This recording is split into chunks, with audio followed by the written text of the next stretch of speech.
That's a good question. Surprised myself? Nah, I don't think I surprised myself because this for me and for my partners that's been around me since 2005, 2006. Like my brothers, they know my personality. They know my capabilities, even when it wasn't presented to the public at first, right? So this is just like a revolving door of what I've been doing in Carson Studios at the homie garage or my brothers at TDE or just anybody around the city of Compton in LA.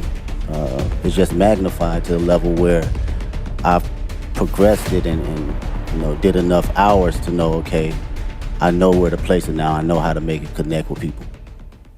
The rivalry between Kendrick Lamar and Drake has been brewing for over a decade. What started as friendly competition between two of the biggest rappers in the world slowly turned into one of the most intense rap feuds of our generation. From subliminal disses to direct shots, this beef has shaped modern hip-hop in a way few rivalries ever have.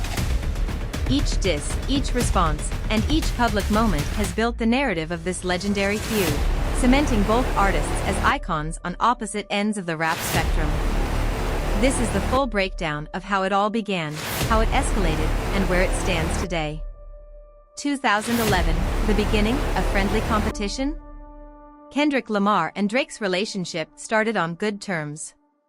In 2011, Kendrick appeared on Drake's album Take Care, delivering an unforgettable interlude on Buried Alive. The verse reflected Kendrick's thoughts on the music industry, fame, and Drake himself. At this point, there was mutual respect between the two, and Kendrick even joined Drake's Club Paradise tour, opening for him alongside A$AP Rocky. However, beneath the surface, competition was brewing. Kendrick had already been labeled as one of the most promising lyricists of his generation, and Drake, though widely accepted as the biggest commercial artist in rap, was aware that Kendrick was a serious threat to his throne. The seeds of rivalry were planted. The industry buzzed about whether Kendrick would align himself with Drake's movement or carve his own lane entirely. But hidden within Kendrick's verse was a subtle foreshadowing of what was to come, his realization that he needed to carve his own lane, separate from Drake's shadow. It wasn't just about fame, it was about legacy, and Kendrick wanted to make sure his name would never be attached as just another artist under Drake's reign. This was the first sign that Kendrick wasn't just another artist in the industry. He had bigger plans, and those plans would soon put him on a collision course with Drake in ways neither of them could have expected. Their paths had intertwined, but it was clear they were destined to be rivals, shaping the landscape of hip-hop in different ways. 2013, Kendrick's Control verse shakes the industry.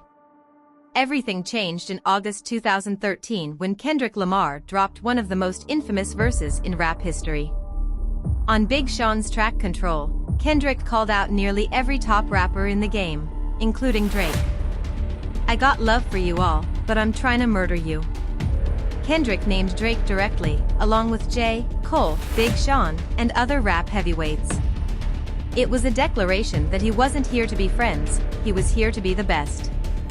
Drake, who had previously positioned himself as the undisputed leader of the new generation, took this as a direct challenge. In an interview, Drake downplayed the verse, but tension had already begun to rise. The impact of Control was undeniable, every major artist in the industry reacted, and hip-hop fans debated who would step up to respond. From that moment on, Kendrick was no longer just a respected rapper, he was a competitor aiming for the top spot, and Drake knew it. Rap purists saw Kendrick as the antidote to the commercialized, melodic rap Drake had mastered. This marked the start of a stylistic war between lyrical purists and mainstream dominance. The track was a moment of truth in hip-hop, as Kendrick essentially drew a line in the sand, daring his contemporaries to step up or get left behind. It wasn't just about competition, it was about respect, dominance, and solidifying his place in history. While some rappers responded, Drake opted for calculated silence, letting the industry speculate rather than jumping into a full-on lyrical war, at least for now. 2014 to 2015, Subliminal shots and rising tensions. Over the next couple of years, Kendrick and Drake continued throwing subliminal shots at each other through interviews and lyrics. Some key moments. Drake's The Language, 2013. Many believed this song contained veiled shots at Kendrick, calling out his aggressive control verse. Kendrick's BET Cypher, 2013. Lamar took another shot at unnamed rappers, heavily rumored to be aimed at Drake, calling out sensitive rappers. Drake's interview on The Breakfast Club, 2014. Drake dismissed Kendrick's control verse again, saying it didn't impress him. Kendrick's Grammy performance, 2015. During his performance of The Blacker the Berry, Kendrick's lyrics seemed aimed at artists who prioritize commercial success over substance. By 2015, the tension had reached new levels, but neither artist had officially dissed the other by name in a full song. However, the growing sense of competition was evident in their music. Fans speculated if a real lyrical war was brewing, or if this was just an unspoken competition between the two greatest modern-day MCs. The battle for dominance had begun, but both rappers were still holding back. Hip-hop was waiting for the moment when the gloves would finally come off.